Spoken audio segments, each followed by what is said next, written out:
बार बार कही जा रही है और ये अब ऐसा लग रहा है कि विपक्ष सारे इस पर टूट पड़े हैं, सारे नेता इस पर टूट पड़े हैं। वहां जो हुआ, क्योंकि प्रेम शुक्ला जी यहाँ बैठे हुए हैं, ये अगर वहां सूरत में बीजेपी जीत जाए तो वो मोदी तानाशाह हो गए, अगर आपके नेता को इंसुलिन जेल में ना मिले तो मोदी तानाशाह हो गए। मतलब हर चीज का ठीकरा नरेंद्र मोदी पर फोड़ दो, ये तानाशाही हो रही। सुचारिता, आप इसको सही ठहराने का प्रयास कर रही हैं क्या? मैं सवाल पूछ रही हूँ, हर चीज के लिए मोदी जिम्मेदार है क्या? वो भी सही ठहराने का प्रयास कर रहे हैं। किसको ये बात समझ में नहीं आ रही है कि कांग्रेस प्रत्याशी के पर्चे किस तरह से रद्द कर दिए गए और बाकी तमाम लोगों का हृदय परिवर्तन हो गया। उन लोगों ने पर रद्द हुआ क्यों है? विड्रॉ कर लिया, उन लोगों ने भी विड्रॉ कर लिया। देखिए, दरअसल एक हारे हुए पार्टी ने अपना चाल चलना शुरू कर दिया है। देश के प्रधानमंत्री की जब भाषा आप सुनेंगी ना, तो गिरती हुई भाषाई मर्यादा बता रही है। वो बात क्या कर रहे हैं? वो गहने चुरा, मंगलसूत्र चुरा के बेचने की बात वाले, मतलब किस स्तर की भाषा हो रही है? अभी योगी जी को हम सुन रहे थे, वो आ गए पुराने लय पर, वो आते हुए दिखाई दे रहे हैं। शरीयत से नहीं चलेगा, संविधान से चलेगा हिंदुस्तान। किसने कहा? बताइए, नाम बताइए। डंके की चोट पे मैं कह रहा हूं कि बताइए आप लोगों को, कौन बोल रहा है? अपने मन में जो कपोल कल्पित कहानियां आएंगी उसके आधार पर समाज को बांटने का प्रयास करेंगे। आपने कांग्रेस का मैनिफेस्टो पढ़ा है? मैंने हाँ पढ़ा। कांग्रेस का मैनिफेस्टो पढ़ा है, उसमें पर्सनल लॉ और उसमें ये बात कही गई है कि नहीं कही गई है कि अपने पहनने का तरीका, कपड़े पहनने, अपनी मर्जी से कपड़े पहनेंगे, अपनी मर्जी से खाएंगे, अपनी मर्जी से आप, जो पर्सनल लॉ की बात है वो कही गई है। तो क्या देश में ये हो नहीं रहा था? अपनी मर्जी से कपड़े नहीं पहन रहे थे? नहीं तो कपड़े पहनने की आजादी कहाँ नहीं थी भाई? मैं तो ये पूछ रही हूँ, कपड़े पहनने की आजादी इस देश में नहीं थी कि इसे मैनिफेस्टो में लिखकर देना पड़ रहा है? ये पूछ रही हूँ आपसे संजीव जी। आप क्या किसी से पूछकर कपड़े पहनते हैं? इसके बाद आएंगे, आप किसी से पूछकर कपड़े पहनते हैं क्या? पार्टी से एक बार पूछ लीजिए कि इसके बाद आएंगे तो पूर्वोत्तर पर ध्यान देंगे। इससे पहले ध्यान नहीं देने की जरूरत थी। डबल इंजन की सरकार। मैनिफेस्टो की बात कर रही हूँ मैं भी मैनिफेस्टो की ही बात कर रहा हूँ। ये बातें कहने की जरूरत क्या पड़ी है?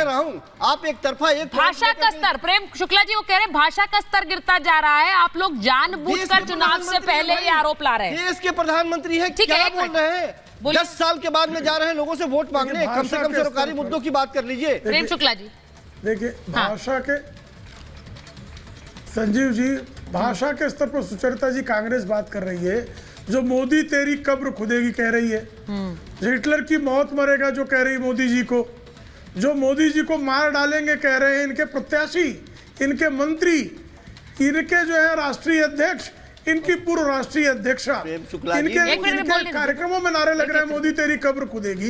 इससे अधिक अब इससे निकृष्ट भाषा पर बात करें। दूसरी बात भाई, जब आप कह रहे हैं कि वेल्थ का रीडिस्ट्रीब्यूशन करेंगे और या आबादी के आधार पर करेंगे, तो मंगलसूत्र कैसे नहीं छीनेगा भाई साहब? कृपा करके मुझे बताइए, आपके घोषणा पत्र में पेज नंबर 6 और पेज नंबर 28 पढ़ लीजिए उठाकर। और क्या ये सत्य नहीं है कि जब आपने जस्टिस रंगनाथ मिश्रा आयोग बनाया था तो SC ST के रिजर्वेशन को छीनकर मुसलमानों को देने की सिफारिश की गई थी कि नहीं की गई थी? 15% मुसलमानों को रिजर्वेशन देना चाहिए, ये जस्टिस रंगनाथ मिश्रा की सिफारिश थी कि नहीं थी? 6% रिजर्वेशन OBC का छीनकर मुसलमानों को देना चाहिए, ये सिफारिश थी कि नहीं थी? आपने जो है शिक्षा संस्थानों में मुसलमानों को रिजर्वेशन दिया कि नहीं दिया?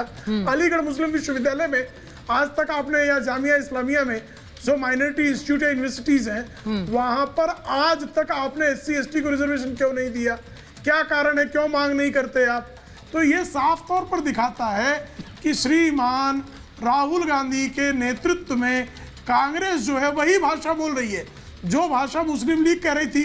भाई शरीयत जो है किसी भी देश में, पर्सनल लॉ किसी भी सेकुलर देश में लागू है क्या? 2 मिनट एक सेकुलर देश का नाम मुझे बताइए 2 मिनट जहां पर रिलीजियस पर्सनल लॉ जो है वो लागू हुए हो। भारत में आपने जो है 1986 में संविधान के ऊपर आपने शरीयत लागू करने का दुष्कर्म राजीव गांधी के नेतृत्व में हुआ कि नहीं हुआ? आप मुझे एक देश बता दीजिए सुचारिता जी, पूरे ग्लोब में एक देश जो सेकुलर हो और वहां पर पर्सनल लॉ रिलीजियस लागू हो। आप पर्सनल लॉ की बात कर रहे हैं तो यही बात जो है मुस्लिम लीग 1936 में कर रही थी, वही 2024 में आप कर रहे हैं। मेजोरिटिज्म की बात, बहुसंख्यकवाद के विरुद्ध बात 1936 में मुस्लिम लीग कर रही थी, वही बात आप 2024 में कर रहे हैं। देखिए, मैं वेशभूषा पर भाई, देखिए प्रेम शुक्ला जी, हाँ प्रेम शुक्ला जी, आज प्रधानमंत्री ने उसका अपना यूनिफॉर्म होता है, मुझे प्रियंका जी के यूनिफॉर्म होता है। अब पुलिस यूनिफॉर्म नहीं पहनेगी, प्रियंका जी कोई पुलिस अधिकारी, कल मान लीजिए कांस्टेबल है, मुस्लिम है, ठीक है, तो क्या वो बुर्का पहन के उसको अलाउ किया जा सकता है क्या? तो नहीं अलाउ किया जा सकता है। एग्जैक्टली तो और ये बहस पहले हो चुकी है, ये बहस पहले एक बार हो चुकी है, इस देश ने ये बहस देखी है हिजाब के समय, मुझे लगता है सबको याद होनी चाहिए। पहनने पर बैन है क्या? एक चीज जो बड़ी इंपॉर्टेंट है, प्रधानमंत्री ने आज जिस बात को एड्रेस किया है अपनी रैली से, मैं उसकी बात इसलिए कर रही हूं क्योंकि जो आरोप लगते रहते हैं बार बार, प्रधानमंत्री नरेंद्र मोदी रिटर्न्स तो फिर आरक्षण खत्म हो जाएगा, प्रधानमंत्री अगर आ गए तो लोकतंत्र खत्म हो जाएगा, ये आखिरी चुनाव होगा, ये सारे आरोप लगाते तो हैं, जबकि प्रधानमंत्री हर रैली में इस बात को निराधार बता रहे हैं। वो कह रहे हैं कि आरक्षण खत्म नहीं हो सकता है। मैं इस पर आ रही हूं प्रियंका जी, लेकिन पहले आपसे बता रही हूं, जिन्हें तानाशाह कहते हैं, जिन्हें आप लोग तानाशाह कह रहे हैं, हिटलर कह रहे हैं, वहां पप्पू यादव ना जीत जाए इसके लिए आपके नेता ने यह तक कह दिया कि एनडीए को वोट दे दो लेकिन किसी और को मत देना। अब ये कौन सी वाली राजनीति है? सुचारिता जी, मिस इन्फॉर्मेशन फैलाने के लिए ना बहुत लोग जिम्मेदार हैं इस देश में। सिर्फ हम एक चैनल की बात नहीं कर रहे हैं, एक मीडिया प्लेटफॉर्म की बात नहीं कर रहे हैं। वो कह रहे हैं कि जो इंडिया के साथ नहीं है वो एनडीए के साथ है, जो इंडिया को वोट नहीं देगा वो तो अपने आप एनडीए के साथ चला जाएगा। गलत क्या उन्होंने? कोई तीसरा नहीं है यहाँ पर, मुझे बताएंगी प्रियंका जी? ये बोला कि नहीं बोला कि कोई तीसरा नहीं है यहाँ पर, किसी तीसरे को वोट नहीं दीजिएगा? सुचारिता जी, ये बोला कि नहीं बोला? गप्पू लप्पू जैसा कोई व्यक्ति, सुचारिता जी, हाँ। कोई पप्पू गप्पू लप्पू हमारे लिए मैटर ही नहीं करता है। मैटर हमारे लिए देश का मुद्दा करता है। देश का मुद्दा बेरोजगारी है। तो व्यक्ति विशेष से देश आगे बढ़ेगा क्या? देश इस बात से आगे बढ़ेगा, यही तो पर्सनल अदावत होती है। भोजन पहुंच रहा है। ये जो पप्पू लप्पू वाली जो आपने बात कही है, यही होती है पर्सनल अदावत, जो आपके गुस्से के रूप में, आपके शब्दों के रूप में निकल रही है। अब वहां वोट ना चला जाए इसलिए एनडीए को भी वोट दे दो। सुचारिता जी, हाँ, या तो आप पहले पूछ लीजिए या आप पहले मुझे सुन लीजिए।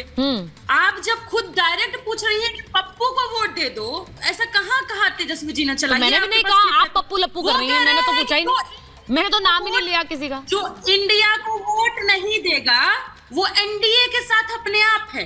तो गलत क्या कहा उन्होंने? देश को बचाने के लिए कौन ताकतें खड़ी हैं? इंडिया। और जो बार बार आप पूछ रही है ना कि आरक्षण पर हमला, मोदी जी बोल रहे हैं कि कोई आरक्षण पर हमला नहीं होगा, कोई संविधान पर हमला नहीं होगा, तो क्यों मोहन भागवत जी को अरेस्ट नहीं करवाया मोदी जी ने? जब मोहन भागवत ने कहा था कि देश में आरक्षण की समीक्षा होनी चाहिए, क्यों बंच ऑफ थॉट्स को, गोलवलकर के बंच ऑफ थॉट्स को मोदी जी ने नहीं जलाया? क्यों मनुस्मृति को नहीं जलाया? अगर उनको आरक्षण से खुद समस्या है, आरक्षण से समस्या नहीं होती तो जातिगत जनगणना से समस्या क्यों है? इसका जवाब किसी भी भाजपा के प्रवक्ता आपको नहीं देंगे, क्योंकि इनको पिछड़ों से सख्त नफरत है। नहीं चाहते हैं कि देश में पिछड़ों को रिप्रेजेंटेशन। ये अच्छा, ये आपने कहां से आपने तकाजा लगाया कि इन्हें पिछड़ों से नफरत है? मैं फिर वही कह रही हूं कि आरोप लगाइए लेकिन उसका आधार बताइए।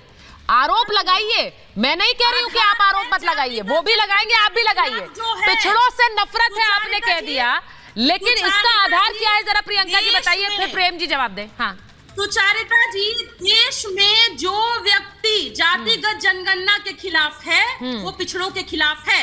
वो नहीं चाहता है कि पता चल जाए कौन सा तबका अभी भी देश के संसाधनों में मलाई खा रहा है, चाहे वो पॉलिटिक्स में हो, चाहे वो पढ़ाई लिखाई में हो, चाहे रोजगार में हो। क्या समस्या है आपको अगर सच्चाई सबके सामने आ जाए कि किस तबके को ओवर रिप्रेजेंटेशन मिल गया और कौन सा तबका आज भी अंडर रिप्रेजेंटेड है? किसको समस्या है इससे? अगर नहीं है तो कास्ट पॉलिटिक्स जातिगत जनगणना के